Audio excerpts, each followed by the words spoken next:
Good evening, everybody. I say good evening, could be good morning or afternoon for you.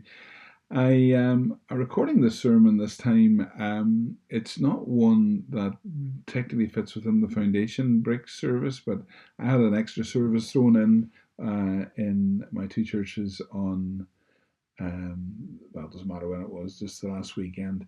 I just found myself wanting to record this message. It wasn't for the foundation breaks, but hopefully it was one that challenged and helped people to think through some important issues in their lives.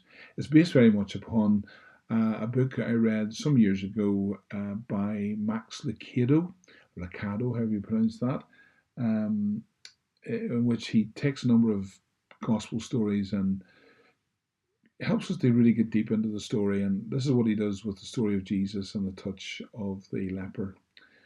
And that electric moment where he touches a man who is untouchable. He goes to the person who everyone else runs away from. And so I hope you enjoy the sermon, and I hope it touches you as much as it has touched me in preparing it. And we'll be back to our next break soon. All right, take care. God bless.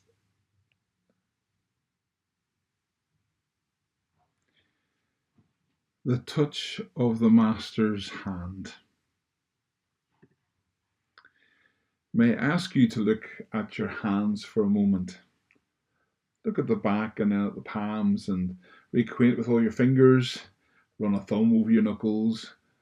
What if someone were to film a documentary of your hands? What would we see? Well, as with all of us, the film would begin with an infant's little fist, then a close up of a tiny hand wrapped around a finger. Then what? Maybe holding onto a chair as we learn how to walk, or handling a spoon as we learn how to eat. We aren't too long into the feature before we see your hand being affectionate, stroking a parent's face, patting a puppy. Nor is it too long before we see your hand acting aggressively, pushing a big brother or yanking back a toy. All of us learned early that the hand is suited more than just for survival. It's a tool of emotional expression. The same hand can help, or it can hurt, it can extend, or it can clench, lift someone up, or push them down. Were you to show the documentary to your friends, you'd be proud of certain moments. Your hand extending with a gift, placing a ring on another's finger, doctoring a wound, preparing a meal, or folding in prayer. And then there are other scenes, shots of accusing fingers, abusive fists, hands taking more than giving, demanding instead of offering, wounding rather than loving. Oh, what power there is in your hands. Leave them unmanaged and they become weapons, clawing for power, struggling for survival, seducing for pleasure. But manage them and our hands become instruments of grace, not just tools in the hands of God, but God's very hands. Surrender them, and these five fingered appendages, become the very hands of heaven. That's what Jesus did. Our Saviour completely surrendered his hands to God.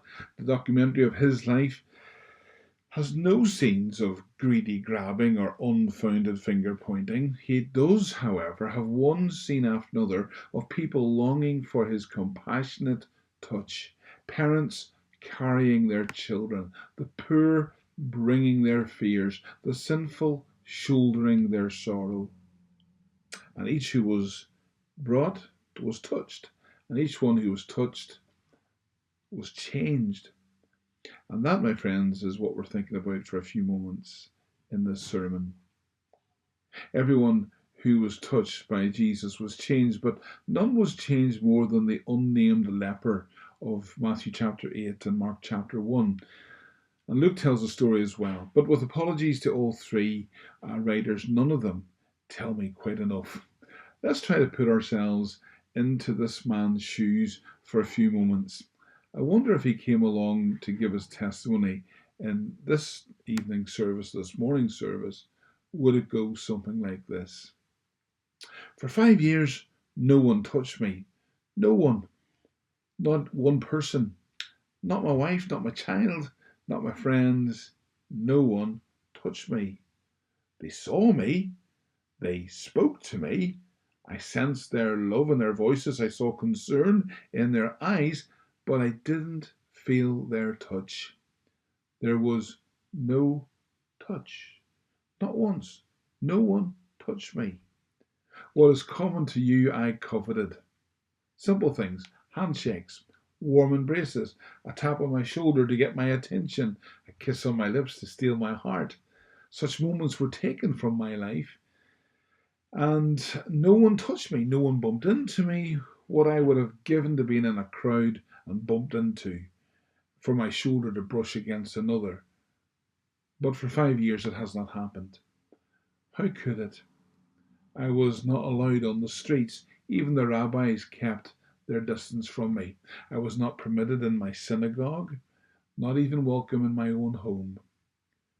One year, during harvest, my grip on the scythe seemed weak. The tips of my fingers numbed, first one finger, then another. Within a short time, I could grip the tool, but scarcely feel it. By the end of the season, I felt nothing at all. The hand grasping the handle might as well have belonged to someone else. The feeling was gone. I said nothing to my wife, but of course, you know what wives are like. She suspected something. How could she not? I carried my hand around me against my body like a wounded bird. One afternoon, I plunged my hands into the basin of water, intending to wash my face. The water reddened. My finger was bleeding freely. I didn't even know I was wounded. How did I cut my hand? On a knife? Did my hand slice across the scythe? I must have done, but I didn't feel anything. It's on your clothes too, my wife said softly. She was behind me. Before looking at her, I looked down at the crimson spots on my robe. For the first and longest time, I stood over the basin, staring at my hands. Somehow I knew my life was being forever altered. Shall I go with you to tell the priest? No, I sighed. I'll go alone. I turned around and I looked into her moist eyes, but standing beside her was our 3-year-old daughter. Squatting, I gazed into her face and stroked her cheek, saying nothing. What could I say? I stood and looked at my wife. She touched my shoulder, and with my good hand I touched hers. It would be our final touch. 5 years have passed, and no one has touched me since, until today. The priest didn't touch me. He looked at my hand, now wrapped in a rag. He looked at my face, now shadowed in sorrow. I've never faulted him for what he said. He was only doing as he was instructed. He covered his mouth, he extended his hand, and he put his palm forward, saying, "You are unclean." With one pronouncement, I lost my family, I lost my farm, my future, my friends. My wife met me at the city gates with a sack of clothing, bread, and some coins. She didn't speak. By now, my friends had gathered. What I saw in their eyes was a precursor to what I've seen in every eye since then: fearful pity. As I stepped out, they stepped back. Their horror of my disease was greater than their concern for my heart. So they and everyone else since has stepped back. Oh, how I repulsed those who saw me. 5 years of leprosy had left my hands all gnarled. Tips of my fingers were missing, as were portions of my ear and my nose. At the sight of me, fathers grabbed their children, mothers covered their faces, children pointed and stared. The rags on my body couldn't hide my sores, nor could the wrap on my face hide the anger in my eyes. I didn't even try to hide it. How many nights did I shake my crippled fist at the silent sky? What did I do to deserve this? But never a reply. Some think I sinned. Some think my parents sinned. I don't know. All I know is that I grew so tired of it all, sleeping in the colony, smelling the stench. I grew so tired of the stupid bell I had to wear all the time. to warn people of my presence as if they needed it. One glance and the announcement began, unclean, unclean, unclean. Several weeks ago, I dared to walk down the road to my village. I had no intent of entering. Heaven knows I only wanted to look again at my village and my fields, gaze upon my home, perhaps see my wife. I did not see her, but I did see some children playing in the pasture. I hid behind a tree and watched them scamper and run. Their faces were so joyful and their laughter so contagious that for a moment, just for a moment, I was no longer a leper. I was a farmer again. I was a father. I was a man. Infused with their happiness, I stepped out from behind the tree, straightened my back, breathed deeply, and then they saw me. Before I could retreat, they saw me, and they screamed and they scattered. One lingered, though, behind the others. One paused and looked in my direction. I don't know, and I can't say for sure, but I really think she might have been my daughter. And I don't know, I really can't say for sure, but I think she was looking for her father. That step is what made me take the step I took today. Of course it was reckless. Of course it was risky. But what did I have to lose? He calls himself God's son. Either he will hear my complaint and kill me or accept my demands and heal me. Those were my thoughts. I came as a defiant man, moved not by faith but by a desperate anger. God had wrought this calamity on my body and he would either fix it or end it. But then I saw him. And when I saw him, I was changed. You must remember, I am a farmer, not a poet. So I cannot find the words to describe what I saw. All I can say is that the Judean mornings are sometimes so fresh and the sun rises so glorious that to look at them is to forget the heat of the day before you and the hurts of the time behind you. When I looked at his face, I saw such a Judean morning. Before he spoke, I knew he cared. Somehow I knew he hated this disease as much as, no, more than I hate it. My rage became trust, and my anger became hope. From behind a rock, I watched him descend the hill, throngs of people following him as usual. I waited until he was only a few paces from me, then I stepped out. Master! He stopped and he looked at me in my direction, as did dozens of others. A flood of fear swept across the crowd. Arms flew in front of faces. Children ducked behind parents. Unclean, someone shouted. Again, I don't blame them. I was a huddled mass of death. But I scarcely heard them, their panic. I'd seen it 1,000 times. His compassion, however, I'd never beheld. Everyone stepped back except for him. He stepped toward me. Toward me. 5 years ago, my wife had stepped toward me. She was the last person to do so. Now he did. I did not move. I just spoke, Lord, if you are willing, you can make me clean.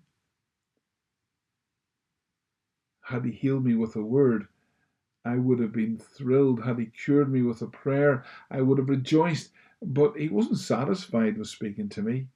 He drew near to me. He touched me.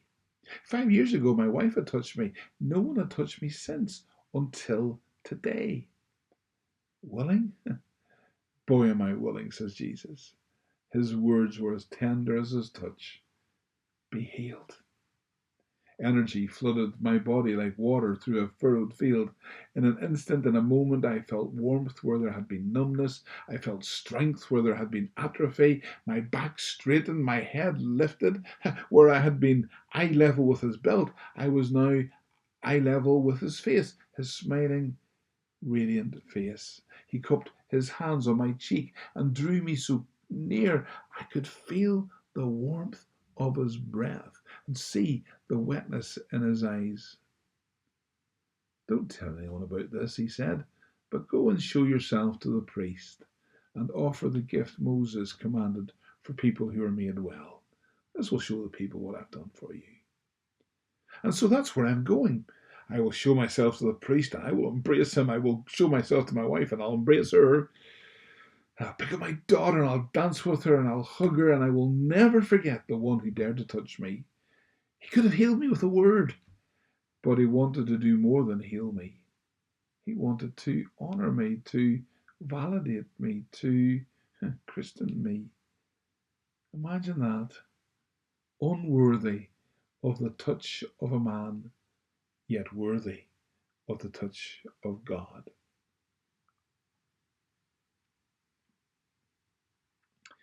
That would be quite a testimony to hear, wouldn't it?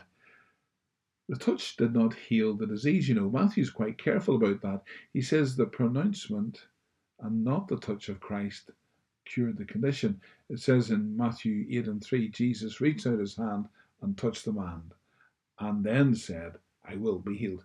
And then immediately the man was healed from the disease. The pronouncement, touch, two different things. The infection was banished by a word from Jesus. The loneliness, however, was treated by a touch from Jesus. Oh, the power of a godly touch. Haven't you known it? The doctor who treated you, the teacher who dried your tears. Was there a hand holding yours at a funeral, another on your shoulder during a trial, a handshake of welcome in a new situation, a pastoral prayer for healing? Have we known the power of a godly touch? And can't we offer the same? How many of you already do? Some of you have the master touch of the great physician yourself. You use your hands to pray over the sick, minister to the weak. If you aren't touching them personally, your hands are writing letters, dialing phones, sending texts, baking pies or cakes, driving people to appointments. You have learned the power of touch. But others of us tend to forget. Our hearts are good, it's just that our memories are bad. We forget how significant one touch can be. We fear saying the wrong thing, or using the wrong tone, or acting in the wrong way. So rather than doing it incorrectly, we do nothing at all. Aren't we glad that Jesus didn't make the same mistake? If your fear of doing the wrong thing prevents you from doing anything, keep in mind the perspective of the lepers of this world. They aren't picky, they aren't finicky, they're just lonely. They are yearning for a godly touch. Jesus touched the untouchables of the world. Will you do the same? This is a sermon I wrote some 20 years ago. I wrote it based on a book I read by American devotional writer Max Lucado and a passage, one of his writings. So it's largely based on his stuff. And it's a sermon I've used in a number of places, and everywhere I go, people say several things. They say to me, I should have been an actor. That's one thing they say. Second thing is about how, yeah, they have been challenged to think about the people they can touch. And then sometimes the question about safeguarding comes up. We have to be so careful about touch. And I want to say here, this is metaphorical touch as much as literal touch. We can touch people's lives by something we say to them, or by praying for them, or phoning them, driving them, bringing them a cake, etc.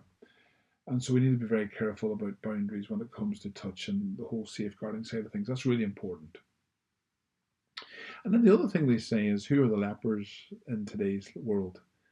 And the answer to that is, whoever are the people we want to push to the edge and keep far away from us, who we might say they're the problem in the world. Sometimes that's young people, sometimes it's old people, sometimes it's those people over there, or people who are poor, are stuck up in poverty. That's a big thing in a capitalist society, materialist society. Those who have much and want to protect it blame those of us who have enough. Cause us to blame those who have very little and say they're the problem. There's a cartoon I have somewhere that a man with 10 biscuits gives one biscuit to the three people beside him, and then still has 7 biscuits, and says, you see that one at the end who has no biscuits, watch out or he'll have your biscuits. But actually there's an unequal distribution already. and the one who's got the most power wants to blame the lack of power in the middle on those who have no power at all. We see that again and again throughout history. Happened in Europe in the years between the wars and even before the wars in the 20th century, blaming communities like the Gypsy community, blaming communities like the Jewish community. And today, who are the lepers? Well, often it's people of other faiths or other parts of the world, those who aren't really like us. And certainly the big debate at the moment, reform is building a whole base upon it, is informed in racism and in immigration. And so how can we touch those who are the ones Jesus will touch today? Who are the lepers in our world, and how can we share with them the touch of God? So I share this message with you today. I hope it's been a challenge to you as it is to me, preaching it each time, and I hope it encourages you. And I hope you go away and think about the lepers in your life and how you might love the lepers and touch them with the touch of Jesus. God bless you, and see you again soon.